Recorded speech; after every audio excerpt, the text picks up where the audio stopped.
বিগত ৩ দশক ধরে ইউরোপের বিভিন্ন জনপদে বিশেষত ব্রিটেনে এক নীরব বিপ্লব সংঘটিত হচ্ছে এবং প্রচলিত সমাজ ব্যবস্থায় যোগ হচ্ছে নতুন মাত্রা। মুসলমানদের অগ্রযাত্রা যেমনভাবে অব্যাহত গতিতে চলছে, তেমনিভাবে প্রসারিত হচ্ছে মসজিদ, মাদ্রাসা এবং দ্বীনি শিক্ষা প্রতিষ্ঠানের পরিধিও। ব্রিটেনের চতুর্থ বৃহত্তম নগরী লিডসেও প্রচুর মুসলমানদের বসবাস। এর মধ্যে বাংলাদেশিদের অবস্থান উল্লেখযোগ্য।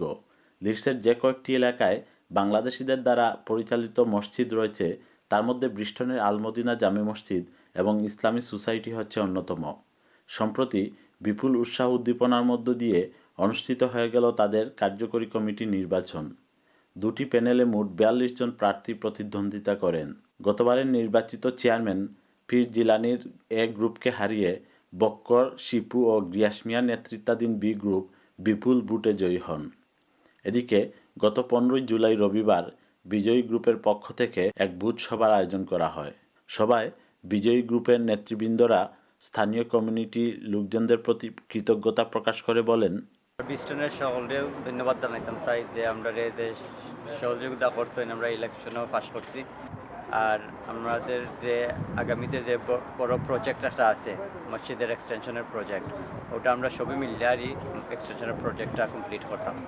Assalamu alaikum from Al-Madina Jame Masjid in South Leeds. We would like to thank everybody who voted for us in the elections, and thank you very much, and please make dua for us so we can fulfill our masjid extension project. খ্রিস্টানবাসী আমরা ইলেকশনের খাতিরে দুই party group নিয়ে election হয়েছে, আমরা একইভাবে সুন্দরভাবে আমরা মসজিদ চালাইতাম, সকলের সহযোগিতা। আর আজকে আল্লাহর রাস্তায় খুশি করছি আমরা সকলের সহযোগিতায়।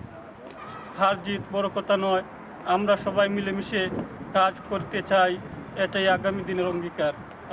লিডসের ব্রিস্টন থেকে Mohammad Zakaria, channel I news.